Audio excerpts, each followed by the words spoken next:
ये स्वाभिमान है, इसे अभिमान मत समझना। जिस दिन जीवन का अभिमान आ गया उस दिन आदमी खत्म हो जाता है। समझ में आया क्या? और आपने मुझे इस लायक समझा कि मैं यहाँ पर अपने लेक्चर को डिलीवर कर सका, तो मैं मेरे कारण नहीं हूँ, मैं आपके कारण हूँ।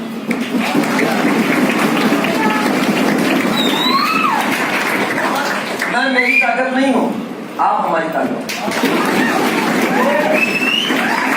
और ये ताकत मुझे, ये एकता मुझे, ये यूनिटी मुझे डिप्टी सेलिब्रेशन में दिखती है।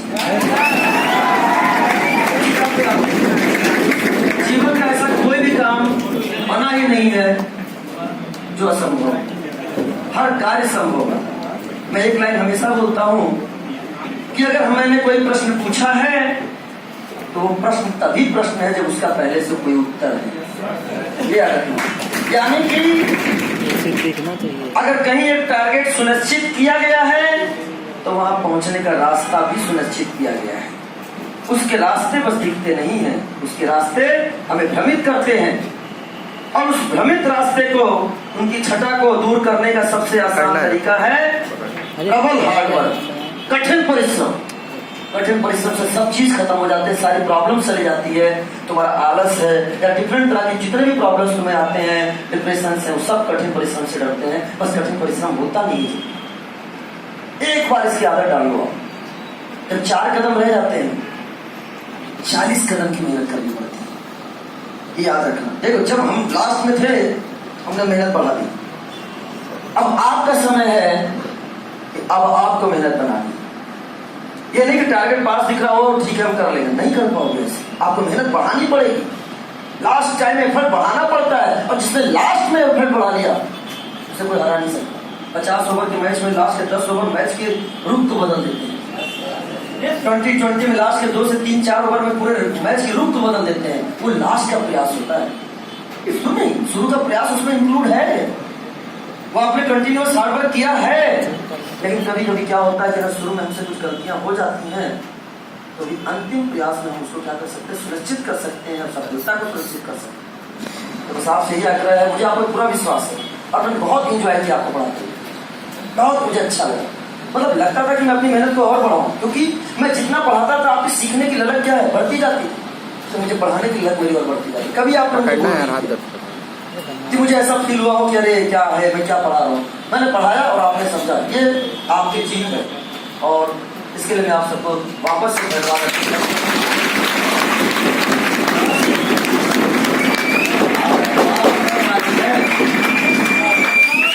अब आपकी बारी है। मैं हमेशा आपके साथ खड़ा हूँ। आपको जब भी हमारी जरूरत पड़ेगी, एसिड आपके साथ हमेशा खड़ा है। आज के 10 वर्षों के पश्चात या आपके जीवन पर्यंत कभी भी जीवन में कभी कठिनाई आए, इसी सर को आप याद कर सकते हैं। और जितनी मेरी क्षमता होगी उसके हिसाब से मैं अवश्य मदद के लिए आपके सामने प्रस्तुत करूंगा, ठीक है ना? लेकिन बस अब आपको मेहनत करना है। आप मुझ में एक गुरु देख सकते हो, आप मुझ में एक गुरु देख सकते हो, आप मुझ में एक पिता देख सकते हो, आप मुझ में एक भाई देख सकते हो, आप मुझ में एक दोस्त देख सकते हो। लेकिन कुछ भी किसी भी रिश्ते से देखना, लेकिन एक सच्चे रास्ते की तरफ ही बढ़ना, एक इंसान बन के निकलना। ये डॉक्टर जो है वो क्या होता है बेटा, भगवान के बहुत समीप होता है, क्योंकि एक पेशेंट के लिए डॉक्टर ही उसका भगवान होता है। तो जीवन में डॉक्टर तो बनना ही बनना, अपनी मॉरल वैल्यू को कभी मत भूलना, एक इंसान जरूर बने रहना। तो इंसान बनना सबसे कठिन काम होता है बेटा। और इंसान बनने के समय में आपके रास्ते में कठिनाइयां बहुत आएंगी, उन कठिनाइयों को रिएक्ट करके खराब मत करना। अपने जीवन को, उन कठिनाइयों को रिएक्ट करके अपने को खराब मत करना, बल्कि एक पॉजिटिव सोच के साथ एक्ट करके उन कठिनाइयों को खत्म कर देना। बस इतना कहूंगा। विश्व वाला है और जगह पर जितनी ताकत है तुम्हारे पास, मत सोचो रिजल्ट क्या होगा। रिजल्ट क्यों सोचते हो कि रिजल्ट क्या होगा? ये तो सोचो कि आज के दिन में मैंने पूरी मेहनत करी है क्या। रात को सोचते समय ये तो सोचो कि आज मैंने दिन अच्छे से जिया है क्या। क्योंकि जीवन में काश वर्ड यूज मत करना, काश मैंने ये कर लिया होता। देखो, मैं ईच एंड एवरी टॉपिक को टच करने आया ताकि मैं ये ना कह सकूं काश मैंने पढ़ा लिया होता। समझ में आया? तो इसलिए जीवन में जब तुमने ये कह दिया ना कि काश वर्ड को हटा दिया, सफलता उसी समय तुम्हें दिखने लगी। तो क्यों ऐसा कहते हो कि काश मैंने उस समय ये पढ़ लिया होता? क्यों नहीं? आपको पढ़ने का टाइम मिला था और अभी है, चलो कोई बात नहीं। आज से जीरो की गिनती स्टार्ट कर दो ना, आज से कर दो और आज से एग्जाम तक कह दो कि हाँ सर ठीक है, जो टाइम गया जाने दीजिए, अब जो है हम उसको जी कर दिखाएंगे। और ये टाइम है रिवीजन का, रिवीजन सबसे ज्यादा। तो मैं क्लास में किसी जो बार बार बोलता हूँ, आपको पता चला हो कि सर आपकी मेमोरी इतनी स्ट्रॉन्ग क्यों है, आपको बोलते क्यों नहीं बोलते? इसलिए नहीं बोलता हूँ कि मैं 8 बैच में बात बोलता हूँ। मेरा रिवीजन आपसे, मैं 2 दिन में 8 बार बोल देता हूँ उस चीज को, तो मैं नहीं भूलता हूँ। मैं उसको बोलना बंद कर दूँ तो मैं भी भूल जाऊंगा। समझ लो मेरी बात को? तो रिवीजन सबसे इंपॉर्टेंट चीज होती है। नंबर 2, लास्ट टाइम में बहुत ज्यादा क्वेश्चंस करने के पीछे मत जाना, पहले उन क्वेश्चंस पर फोकस करना जो एग्जाम्स में आ चुके हैं। नंबर 3, एनसीईआरटी पे फोकस करके चलना, क्योंकि ऐसा फील हो रहा है, इसलिए मैंने शुरू से ईच एंड एवरी पॉइंट, आप एनसीईआरटी का कोई भी पेज आंख बंद करके खोल दो, आपको एक लाइन भी ऐसी नहीं लगेगी जो अपन ने क्लास में डिस्कस नहीं करी। Each and every point, each and every topic आपको डिस्कस है, पूरी एनसीईआरटी आपको मैंने डिस्कस कर दी। तो बस अब आपकी बारी है, आप कितना उसको रिवाइज करते हो, कितना उसको अपनाते हो, करिए। हम आपके साथ हमेशा हैं। 11 साल का आपको नीट का पेपर मिला हुआ है, वो 11 सिटिंग होनी चाहिए।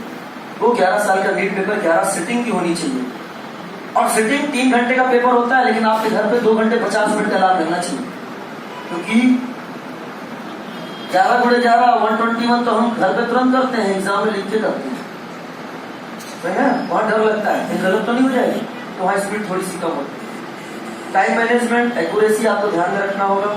और हर 11 सिटिंग में कोशिश करना, जब पहला पेपर करना तो दूसरे पर जाना, तो पहले पेपर का, ये रिवीजन का सबसे अच्छा तरीका है। भले मैं डेली नहीं कर पाऊँ, नहीं करूंगा डेली, आज पहला किया, दूसरा 2 दिन बाद करूंगा, लेकिन आज के पेपर में जो मुझसे गलतियां हुई हैं उनको उसी दिन रिवाइज करके खत्म करूंगा, ताकि उससे रिलेटेड कोई क्वेश्चन अगले पेपर में मिले तो वो मुझसे गलत ना हो। ये रिवीजन का सबसे अच्छा तरीका होता है। ये आप कौन है? अच्छा, आपने लिखा है कुछ, आप खुद पढ़ेंगे?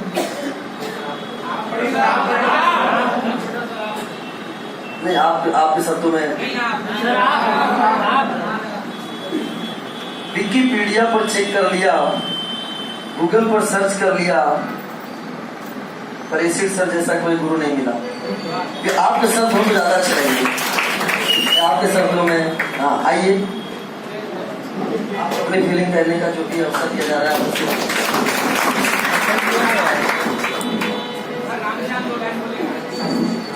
विकिपीडिया पे चेक कर लिया, गूगल पर सर्च कर लिया, पर एसिड सर जैसा कोई गुरु नहीं मिला। सर, आपसे मिलकर ऐसा लगा कि हमारे जीवन में खुशियों का फूल खिला। सुन के बड़ा अच्छा लगता है सर जब आपकी आवाज कानों तक आती है। सर, आपके क्लास में एंटर करते ही सारी परेशानी हट जाती है, क्योंकि एसिड सर की स्ट्रेंथ लोट के नजर आती है। बच्चा आगे बैठे या पीछे, नजर सर की हर बच्चे पर जाती है। किसको क्या परेशानी,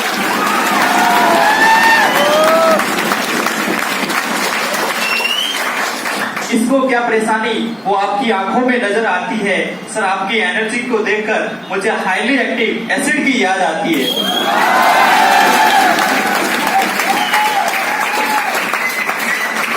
भले ही आपकी लास्ट क्लास 9:20 पर खत्म हो जाती है, पर अच्छे क्वेश्चन की याद हमें डॉक्टर का कॉन्फिडेंस दिलाती है। सर, आपकी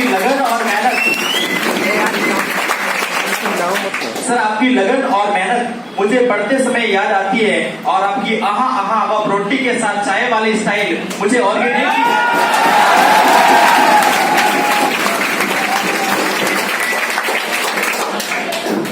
आपको हम सभी डॉक्टर का ढेर सारा प्यार और वादा करते हैं कि हम सभी आपको विक्ट्री सेलिब्रेशन में एक नई पहचान के साथ मिलेंगे।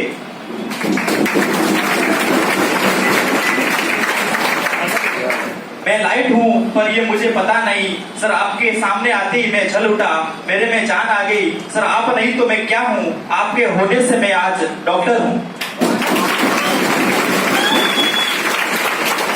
सर, हम सभी 5 मई को आपको मैसेज करेंगे और बोलेंगे कि सर, बुड्ढे को हमने सुलटा दिया।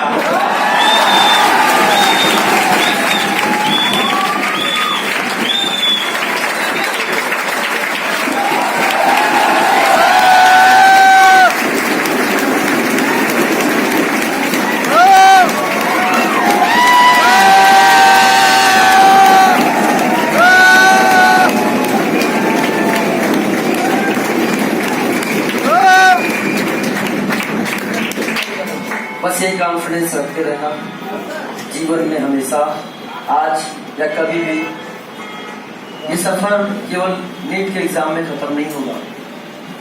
जीवन में जितने कदम आप आगे बढ़ाते जाओगे उतनी ही कठिनाइयां आपके समक्ष प्रस्तुत होती जाएंगी। जितना बड़ा आपका कद होता जाएगा उतनी ही बड़े कद की समस्या आपके सामने आती जाएगी। आपको उतनी ही ईमानदारी से और उतनी ही ताकत लगाकर उस सफलता को अर्जित करना है और उन कठिनाइयों को हराना होगा। आप एमबीबीएस में जाओगे, वहां अलग तरह की आपके सामने कंपटीशंस के पॉइंट्स आएंगे। एमबीबीएस पास करके निकलोगे, एमडी एमएस बनोगे, वहां अलग तरह की समस्याएं आएंगी। समस्या हमेशा आएंगी, हर के जीवन में आती है समस्या, लेकिन उन समस्याओं से हमें क्या करना है, पार पाना है। तो wish you all the best and wish you all the best for the फोड़ के आओगे कि फोड़ के आओगे? पेपर बहुत आसान बना है कि नहीं? तो आप लोग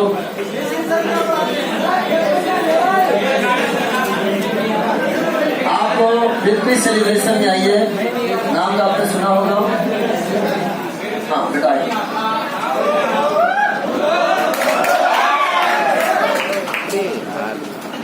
नहीं है, राजस्थानी सर के लिए कुछ लिखा है स्पेशली, पता नहीं कैसा।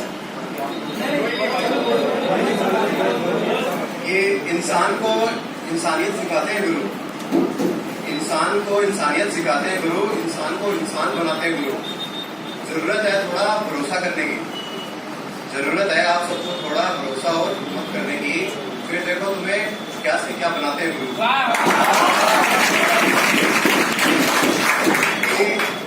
बातों ही बातों में ऐसा कुछ कह जाते हैं, बातों ही बातों में ऐसा कुछ कह जाते हैं, हर बार तुम्हें कोई नई सीख दे जाते हैं।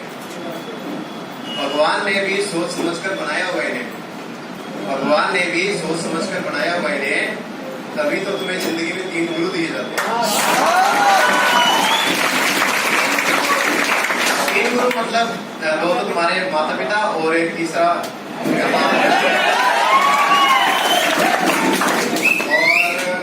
के अंदर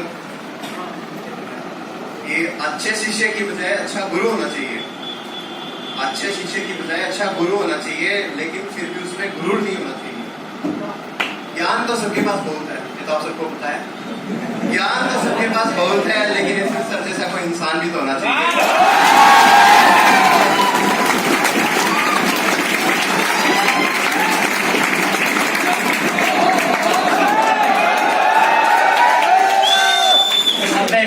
सर के लिए जो लिखा था वो मैंने सुना दिया। और मैं आप सभी से रिक्वेस्ट करूंगा एक बार कि सर को हम रोज प्रणाम तो करते हैं, अब एक बार सब लोग अपनी जगह पर खड़े होके सर को सैल्यूट करेंगे उनकी मेहनत के लिए, उनकी लगन के लिए।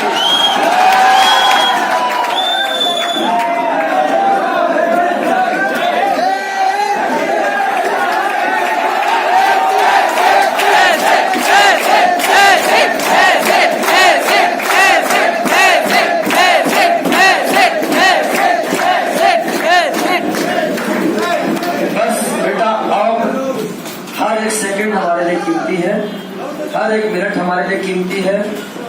अब वही दिवाली होगी, वही होली होगी और वही हमारा मनोरंजन का दिन होगा जिस दिन सिलेक्शन का दिन होगा।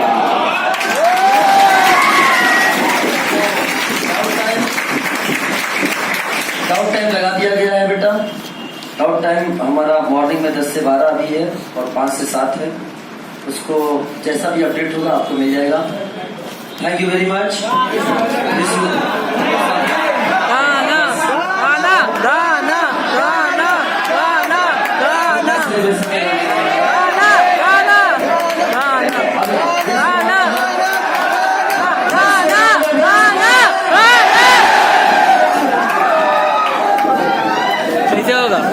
कैसे होगा?